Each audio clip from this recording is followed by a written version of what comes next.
think the relationship I went through in high school made me the lesbian I am today. Sorry to my ex. But thank you to my ex. Period. Actually, Thank you. because I wouldn't have been here if it wasn't No, for I you. can relate. And you know, even though I didn't have like a long-term serious boyfriend, the boyfriend I did have, there were definitely traits that made me realize. So there was an age gap a bit.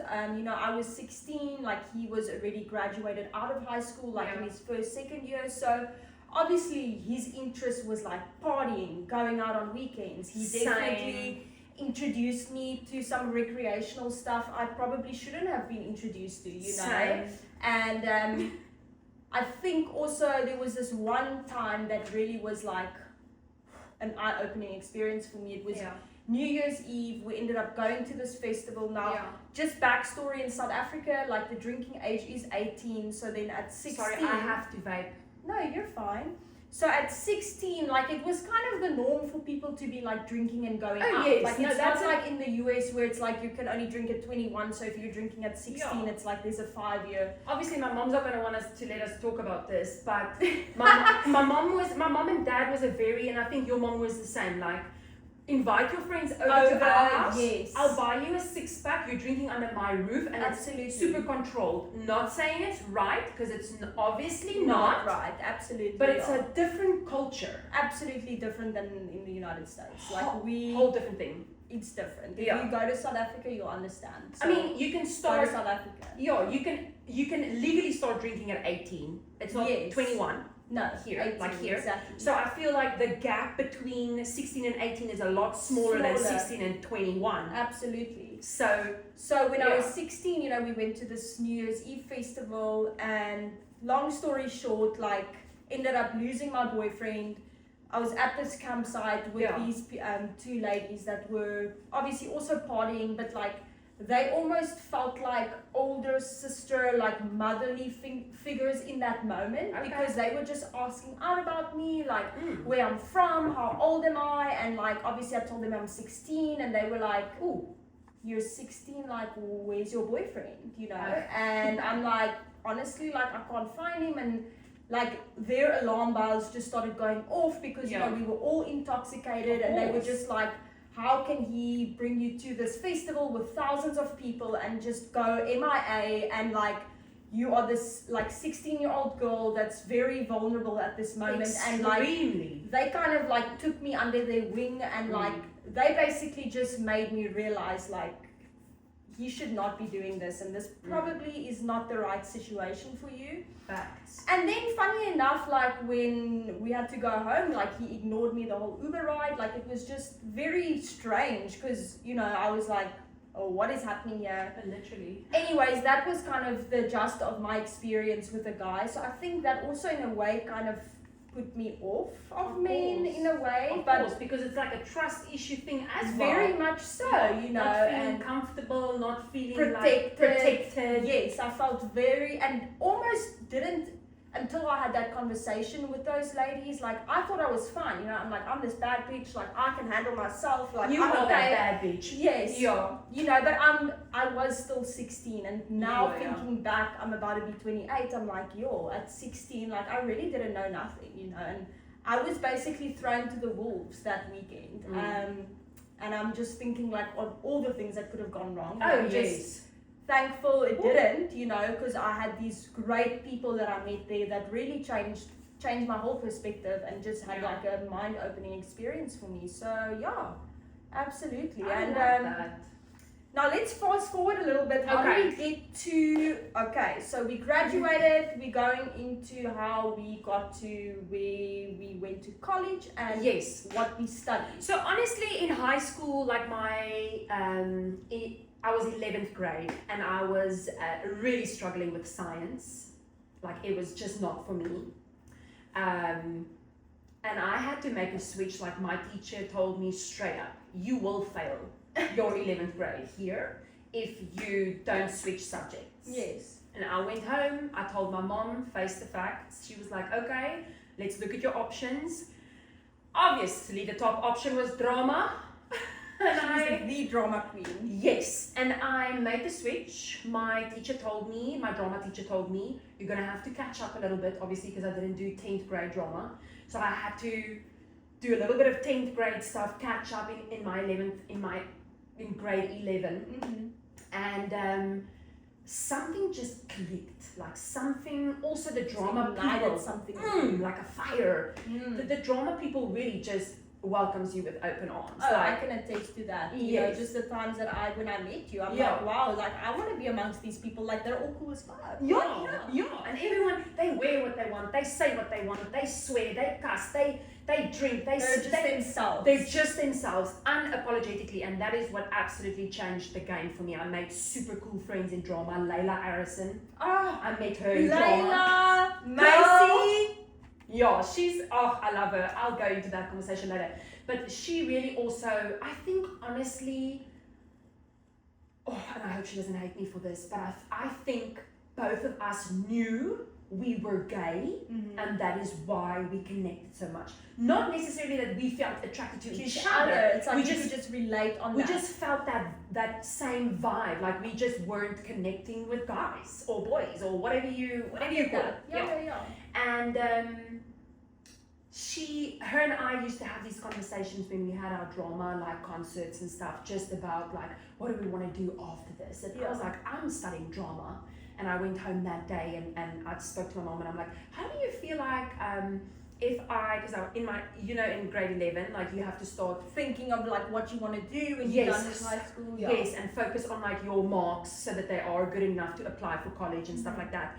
And Layla and I both were like, we want to go study drama. And we went home that night and I spoke to my mom. My mom said, hell to the no, you're not going to go study drama, because my sister studied drama as well. And I feel like at the time that my sister came out of college, a lot of drama people can attest to it. It's hard being an artist. We are starving artists. That is just... And I feel like even up until today, 2026, you know, artists, it's we're undervalued, underpaid. You're always hustling for underacknowledged. the next gig, Yes. you know? That's a thing. And I think that scared my parents, because they didn't want another child of them, you know, going through the same struggles. Not that they didn't believe in me as an actor or a singer or a musical theatre artist, but they wanted to save me from hurt and pain that they could see and in the rejection future. and stuff Exactly. like that, because that can take on a lot of people. You know, Facts. you can only be rejected that many times before some people might be like, Exactly. I can't do this anymore. Yeah, and my mom just said, you're not going to go study drama, I'm sorry. And I was heartbroken. Like I struggled in matric, in my final year of high school. I really struggled with like, am I going to go and study? Like, I want to do drama and that's it. And my mom just told me, no. Like, I'm sorry, I love you a lot. You can do that after your studies, but you're not going to go study that. And I settled on a BA, a normal BA that we all do in college, until you after your first year, you can decide what you want to major in and move forward into. And I did language and culture or something. And I got so depressed in my first year of going to Stellenbosch, studying something I really didn't want to study. That can really happen if you're doing something you don't enjoy, you know? And I almost quit. Like, there was one day, let me backtrack. So eventually, I obviously had to apply for a BA in language and culture. I got accepted, going to Stellenbosch, and I got there and something just didn't feel right. Like, I would go to my classes day in, day out, and I was depressed. I didn't want to go to class. I didn't want to get up. I didn't want to eat. I had a roommate at the time in the residence where we were staying that I will go into now. And her name's Almay. Almay was staying. That's my roommate. Yes. And she had a serious conversation with me 6 months in our first year. Was she already studying drama at the time? She was studying drama. And that's what you literally wanted to study. So every single day, I had to wake up knowing my roommate is living the dream. Like, she's going to study whatever she wants to, and like she's, you know, dressing like she wants and fitting her vibe and like learning her lines to a character, and like that's what I wanted. Yeah, that must have been tough. Also, like witnessing Like you're basically living through this person that's kind of doing what you actually wanted to do. But at the end of the day, God did that for a reason. Absolutely. Because she was like, you know what?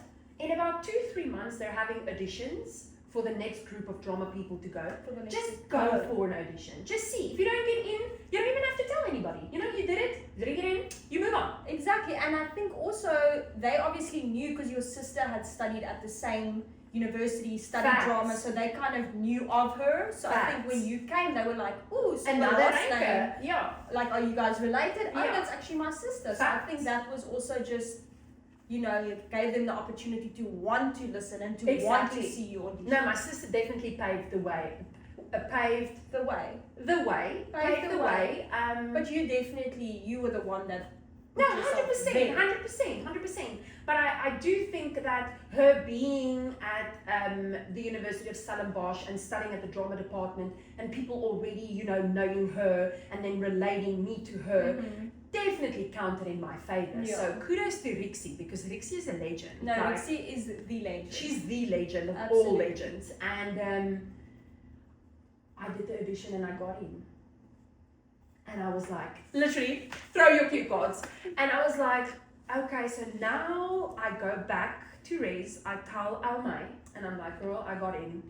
And she freaked out. We celebrated, we went to Bohemia. People that know will know. Boas.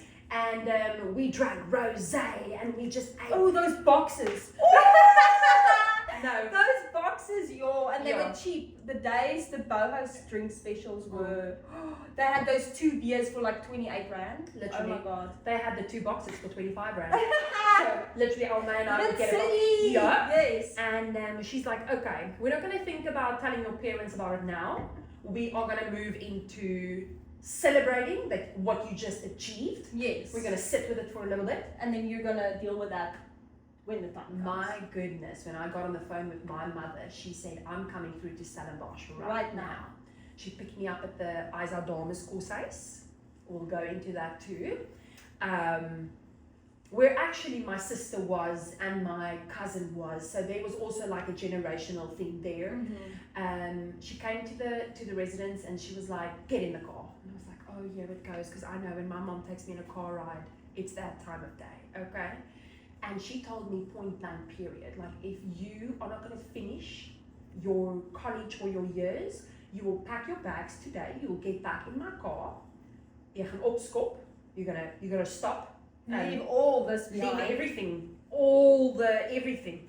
You're not even going to study BA language and culture anymore. You are coming home, and she told me you're going to pack tomatoes and checkers. You're going to pack some tomatoes and checkers. And I was like, shame to the people packing the tomatoes in checkers. Like, nothing wrong with that, but like, it was a wake-up call. Yeah. It was like, I don't necessarily want my life to go that route. Yeah. I want to be an actor. I want to study drama. And she told me, give me 5 reasons why I should let you switch. Yeah. And I gave her the best reasons possible, and she couldn't deny it. And she Yeah. was like, okay, make the switch, but I don't want to hear anything after that. I don't want to hear that you're never at rest because I was partying out all night, because I was so depressed. Yeah, and you didn't want I to. picked up like 20 kgs in my first year at college. Like I didn't want to, I honestly didn't want to live, but I was so unhappy. Like I just didn't want to move You forward. didn't see like the light at the end No, of the tunnel. I didn't. Yeah. And if it wasn't for Almay, I probably would have been in onrust today. And if it wasn't for you switching, we probably would have met, but I don't think we would have, because if my mom didn't allow me to switch and I said I didn't want to carry on with language and culture, I would have been in onrust. Oh, yeah, so we wouldn't have met. never met. No, I'm telling Yeah. you how the world works, you know. How the and world works. I originally wasn't even going to go study in Stellenbosch. Up until like almost the end, I didn't know what I want to do, but Yeah. I was always very passionate about like looking pretty and like my makeup Yeah. and my hair, and that was something for me. And I never cared about that. I think that for me, you know, I wouldn't say, maybe I kind of was interested in being an esthetician just purely because I enjoyed like, you know, looking good and stuff. Yeah. But I think really I only realized when I got into it like how much I actually enjoyed learning about the skin, like what products to use on your skin to make you look more youthful, and just really emerging into that. But originally I was actually going to go study in Cape Town, and we found this place online. Oh, we would have never met, because I never went to Cape Town. Never, that's what I'm saying. You know, it really, God just knew. Like, we found this place online, and everything looked great, but then my mom was like, you know, let's just fly down, go check it out, and just be sure. Oh my word, when we arrived, was not what it was online. Okay, so when we walked in there, my mom and I just looked at each other, and we kind of knew, like, this is not it. And my mom had actually planted the seed about Stellenbosch even before that, because she was like, you know, I grew up, I was in an English school my whole life, so honestly, I didn't even know there was that many Afrikaans people in South Africa. Like, I only spoke Afrikaans at home. All my friends were English. So I was like, you know, Stellenbosch is very Afrikaans. I'm like... Almost only Afrikaans. You know, and at that time, that wasn't, honestly, no offense, but it wasn't very appealing to me. I was like, I want to be with my friends in Cape Town, like, where, you know, all my friends are going there. And my mom obviously wanted me to be surrounded by more Afrikaans culture. So... when we realized the place in Cape Town is not what we thought it was, we obviously started talking about Stellenbosch, and Isa Carstens really is like the best of the best in the country. So that obviously we were like, okay, quickly pivot. We applied to Isa, I got in, and Isa has the Isa Dames courses, which is like a residence that's originally, I guess, I don't know how, maybe it got the name because it was created by Isa Carstens. Yes. 100% got the name because of that, baby. Exactly. But I didn't know at the time. Like, I thought it was just Isa Carstens students that would be staying there, but it's half Stellenbosch University, half Isa Carstens. So the top half was Isa Carstens schools, and in the bottom half was University of Stellenbosch people. Yes. That's how I was able to get a place there. Absolutely. So, you know, we applied to Isa, got in, like, I moved into the residence, and at the time I was a bit hesitant, but I think once I got there and I actually started hearing people speak my native language of Afrikaans, I was like, oh my word, like, hier's so baie Afrikaanse mense. Like, I remember for the first couple of months I was telling everyone, soos, ek het nie geweet daar's so baie Afrikaanse mense in Suid-Afrika nie. Soos, ek het gedink dit is net 'n paar van ons. Was I wrong? Oh, you were wrong, baby. I was so wrong. And that was really nice because I felt like I was actually tapping into the real culture, like of like my culture. Like I was tapping and I didn't have that, you know. And that's how I ended up there. And we were actually introduced by a mutual friend at the time. I feel like when I came in, I was in my second year in Isa. Like, but it was your first year of drama. So I was still doing like first year stuff after I did my first year stuff. Yes, exactly. So we were technically both first years, even though it was my second year in the residence. Was it the mutual friend's second year in Isa, or was she first year with you? I think it was first year for her too.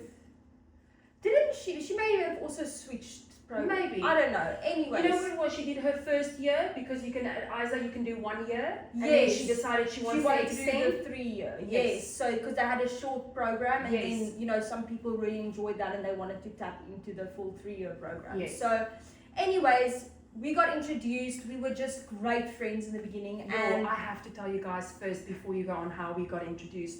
So this mutual friend, I honestly we were close, but I don't feel like we were like besties, so I wasn't always in her room or always hanging. She also stayed in the same residence. Or always hanging out with her. So I really feel like the fact that we even met or she introduced us was literally by chance.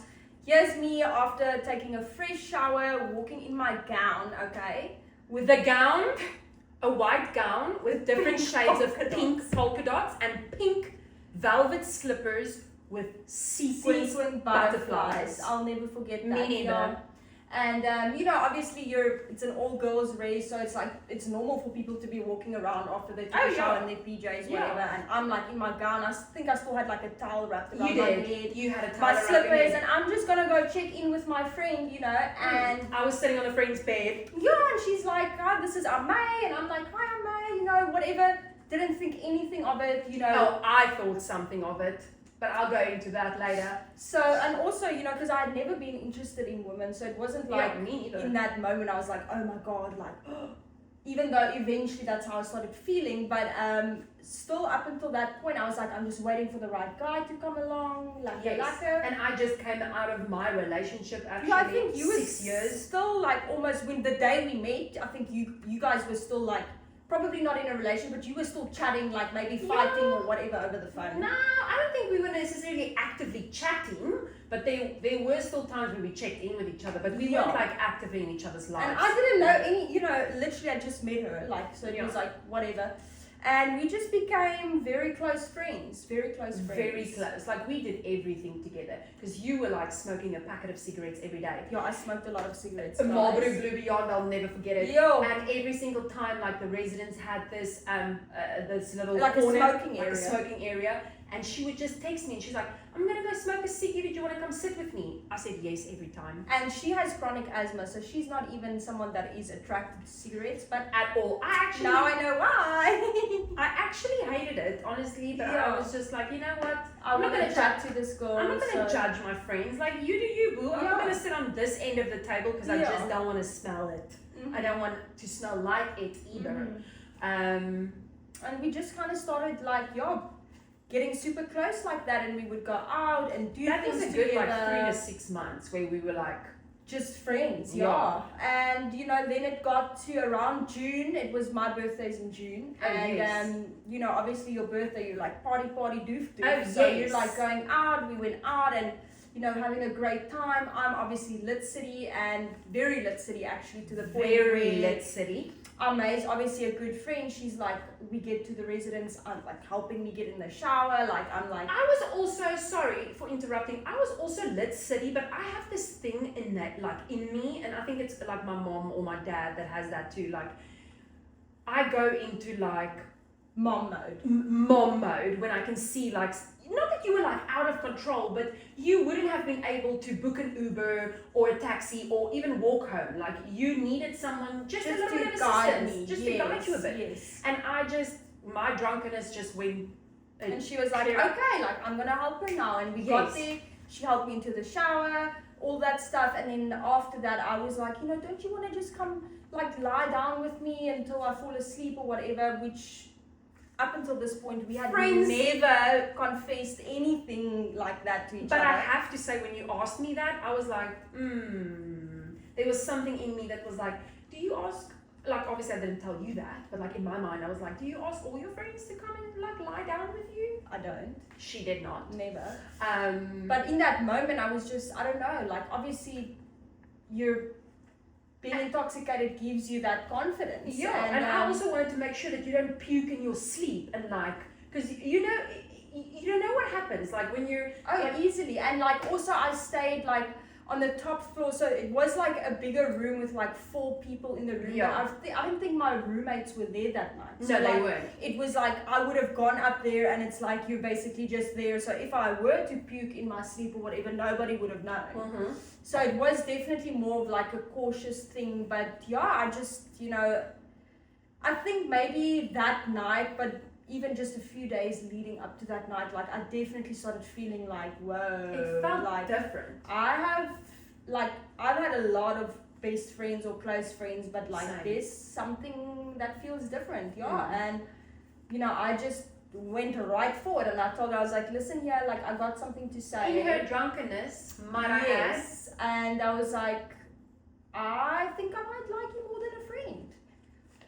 That was so scary, like literally. I'm not gonna lie, if you weren't the one coming out to say that, I would have never done it. Like I would have never admitted to you because I hate rejection. No. Like even though I'm like I don't give a fuck, like I'm that type of person, I did not want to lose you as a friend because we were really close and I had found something in you, in a friend, that I haven't like felt with a lot of friends ever. Like I felt safe and protected and I felt I could trust you. You were a super loyal friend. You showed up whenever I texted. you texted back, you picked up the phone, like, and I didn't want to risk losing that. Yeah. So if you didn't say those words, we would have probably still been And friends. honestly, I probably would have never like actually gotten to the point of admitting that if I didn't have a little bit of liquid courage, you Oh, know? yes. And I just said it, and after I said it, I was like, oh my word, like, did I just fuck this up? Like, what did I just do? And Yeah. then she was just like, oh, I feel the same. And I was like, oh, okay. And that was the start of this. The rest is History. Absolutely. Yeah. No, it was amazing. And, you know, obviously we started talking like she had never had this experience Ever. with another woman as well. If So, I haven't even, same as you, I've never had those thoughts cross my mind. no, even being in an all-girls school, like I never was like, ooh, like never. Never. Me too. Never, ever. There was even other lesbians in my high school. Like I remember, Yes. and that was like a big talk. Like Oh, it was taboo. people were talking about this, you know, these Yeah. two girls, and like I remember, like I felt bad, like people were judging them, but it also wasn't in a moment where I was like, ooh, like I actually want to do that as well. Facts. Like never. No. And yeah, and the rest is history.